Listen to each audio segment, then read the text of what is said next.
Dicen que la ambición ciega a los hombres, pero la verdad es que solo saca a la luz la basura que siempre llevaron dentro. Llevaba 6 años trabajando codo a codo con mi socio, Alejandro. No éramos dos desconocidos que se unieron por dinero. Éramos amigos desde la época de la escuela secundaria, compartimos mudanzas, crisis económicas y el sueño de fundar una constructora que cambiara el panorama de nuestra ciudad. Tras mucho esfuerzo, fundamos Constructora Vanguardia. Yo me encargaba del área técnica, la ingeniería y el diseño estructural, pasando días enteros en las obras bajo el sol, mientras Alejandro manejaba las finanzas, los contratos y las relaciones con los inversores debido a su carisma natural. Éramos, ante los ojos del sector inmobiliario, el dúo dinámico perfecto. El gran salto de nuestra empresa llegó cuando ganamos una licitación privada para desarrollar Torres del Valle, un complejo residencial de lujo diseñado para la clase alta de la región. El proyecto representaba una inversión de más de $15 millones. Conseguimos que un importante fondo bancario financiara la mitad de la obra y el resto lo cubrimos con preventas de los departamentos y con todo el capital de reserva que nuestra empresa había acumulado durante años. Alejandro estaba eufórico. Pasaba las tardes organizando cócteles con los futuros compradores y me repetía constantemente que este proyecto nos retiraría de por vida. Yo confiaba ciegamente en él. Alejandro era el padrino de mi boda, el hombre al que le abrí las puertas de mi casa y a quien consideraba un hermano de sangre. Las alertas empezaron a encenderse de manera muy sutil cuando el proyecto alcanzó el 70% de su construcción. Alejandro comenzó a pedirme que firmara autorizaciones de gastos en blanco, argumentando que los proveedores de materiales exigían pagos inmediatos en efectivo para evitar retrasos por la inflación. También noté que los estados de cuenta mensuales que la oficina de contabilidad emitía empezaron a llegar retrasados o incompletos. Cada vez que intentaba sentarme con él a revisar los libros contables para cruzar los costos de los cimientos y acabados, Alejandro me esquivaba con una palmadita en la espalda y su clásica sonrisa manipuladora. Hermano, tú concéntrate en que los edificios no se caigan. Que de los números y la burocracia me encargo yo. No te desgastes con dolores de cabeza financieros. Yo, atrapado en las exigencias del trabajo de campo, cometí el error de creerle. El sistema de gestión de nuestra constructora incluye una base de datos centralizada donde se cargan los contratos digitales firmados con proveedores y bancos. Como ingeniero, tengo una clave de acceso general para revisar los presupuestos de materiales. Un jueves por la noche, buscando una factura específica de una proveedora de cemento para verificar una orden de entrega, ingresé al servidor desde la computadora de mi oficina. Al revisar la carpeta de créditos bancarios, noté una subcarpeta oculta con un nombre cifrado que no correspondía a la nomenclatura de la empresa. Movido por una corazonada extraña, abrí el archivo principal. Lo que apareció en mi pantalla destruyó los últimos 15 años de mi vida y congeló cada rincón de mi alma. No era una factura de cemento, era una solicitud de quiebra fraudulenta de Constructora Vanguardia, redactada por un bufete de abogados privado contratado por Alejandro, a espaldas de la junta de socios. Pero el golpe más bajo, el que me hizo sentir un vacío nauseabundo en el estómago, fue descubrir un contrato de cesión de derechos firmado digitalmente mediante una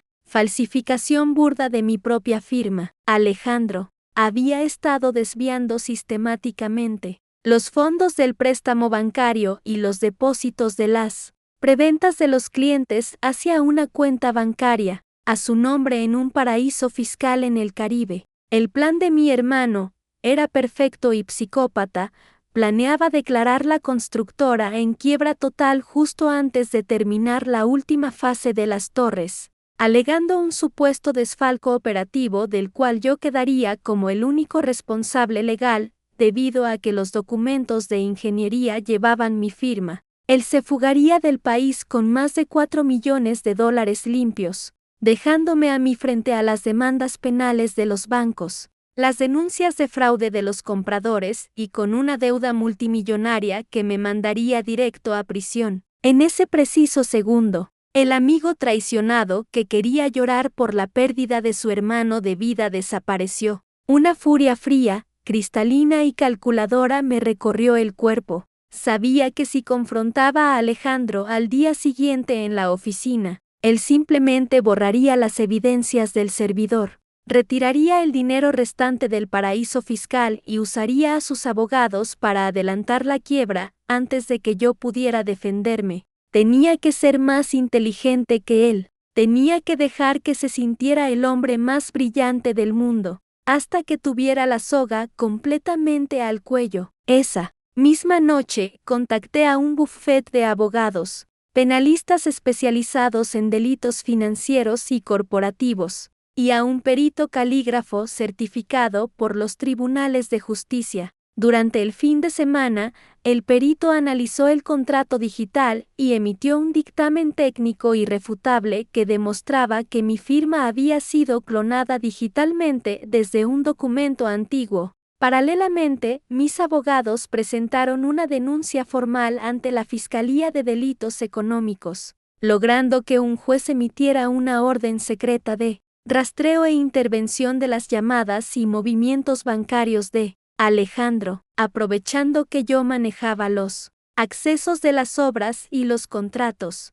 Con las aseguradoras del proyecto, decidí sembrar mi propia trampa. Modifiqué las cláusulas de la póliza de garantía final de la construcción. Incluí un anexo técnico que estipulaba que, ante cualquier intento de declaración de quiebra o abandono de obra por parte de uno de los socios fundadores, el control total de los activos del proyecto pasaría de forma inmediata al socio afectado, congelando cualquier traspaso de fondos. Alejandro creía que me estaba dejando un cascarón vacío para que yo fuera a la cárcel, pero lo que en realidad estaba haciendo era firmar el traspaso de todo el proyecto inmobiliario a mi nombre. La oportunidad perfecta para detonar la bomba llegó con la Asamblea General de Inversores y Compradores de Torres del Valle, un evento celebrado en el auditorio principal de un lujoso hotel de la ciudad.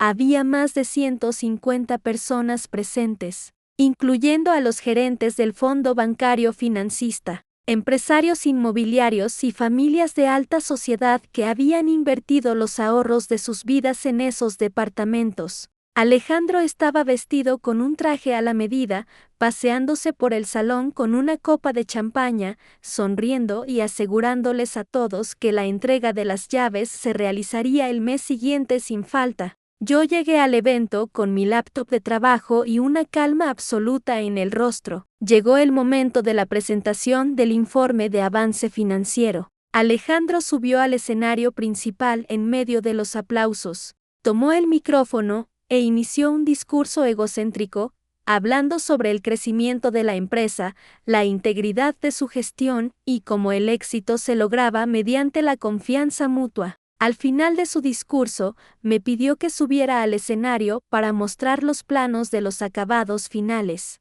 Un intento descarado de exhibirme ante el público, antes de darme el golpe de gracia con la quiebra fraudulenta la semana entrante. Subí los escalones del escenario. Conecté mi computadora al sistema de proyección del auditorio y tomé el micrófono principal. Miré a Alejandro a los ojos con una ironía fría y le dije al público, antes de pasar a los planos visuales: quiero que los inversores y el banco revisen el verdadero estado financiero de la constructora y el destino real de sus fondos de inversión. Alejandro intentó interrumpirme, diciéndole al técnico de sonido que apagara mi micrófono, pero mis abogados y la policía ya habían tomado el control de la cabina multimedia minutos antes. Las luces del auditorio se apagaron por completo. En lugar de aparecer las diapositivas comerciales de la presentación de Martín, la pantalla gigante de 10 metros de ancho mostró el video en alta definición de la videollamada secreta de Zoom del domingo por la tarde.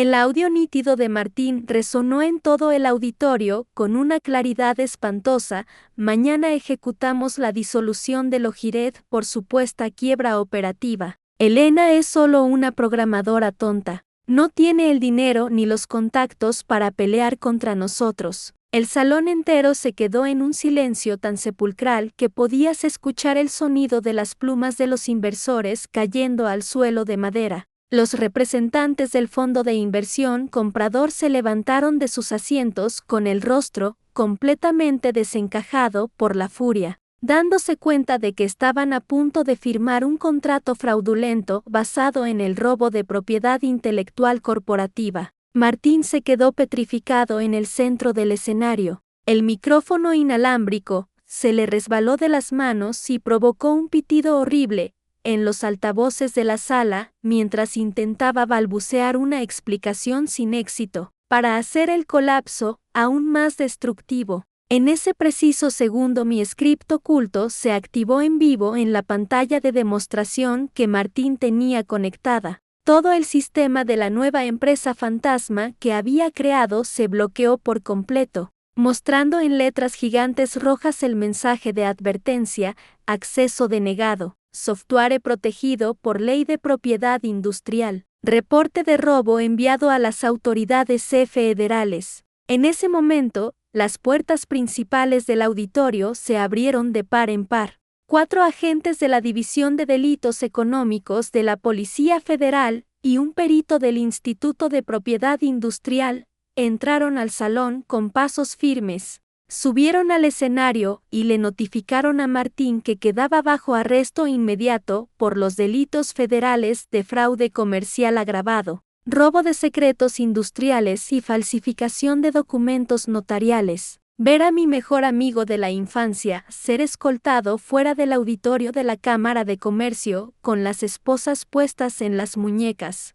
frente a toda la prensa de negocios y los empresarios más importantes del país, fue un acto de justicia poética e implacable. El proceso penal que desataron mis abogados destruyó por completo la vida de Martín en cuestión de meses. Al tratarse de un fraude que involucraba fondos de inversión internacionales y tecnología regulada, las autoridades federales persiguieron el caso con una severidad absoluta. Con las grabaciones de video y los registros de IBI irrefutables que entregué, Martín fue sentenciado a una condena de 7 años de prisión efectiva en un centro penitenciario federal de seguridad media por robo de secretos industriales y fraude comercial. La empresa fantasma que había creado quedó completamente disuelta por orden del juez, y su reputación en el sector tecnológico y financiero fue pulverizada de por vida en los registros públicos de Internet. El proceso legal civil fue una masacre absoluta. Mis abogados lograron que el juez me otorgara el 100% de los derechos de la marca Lojiret, confiscando las cuentas personales de Martín y obligándolo a transferir todas sus propiedades y activos a mi nombre como indemnización por daños morales y perjuicios comerciales. Terminó en la quiebra absoluta, viviendo en una celda federal y debiendo millones de dólares en multas restitutorias que tardará décadas en liquidar. Hoy, 2 años después de aquella mañana en la Cámara de Comercio, Lojiret se ha transformado en uno de los imperios logísticos más grandes de la región, facturando el cuádruple de lo que facturaba antes y operando con un equipo de ingenieros honestos y profesionales que respetan el valor del trabajo en equipo. Aprendí de la manera más dura que la lealtad de la infancia no te garantiza la honestidad en el mundo de los negocios, y que la mejor protección que puedes diseñar para tu vida es mantener el control absoluto de tus propios sistemas.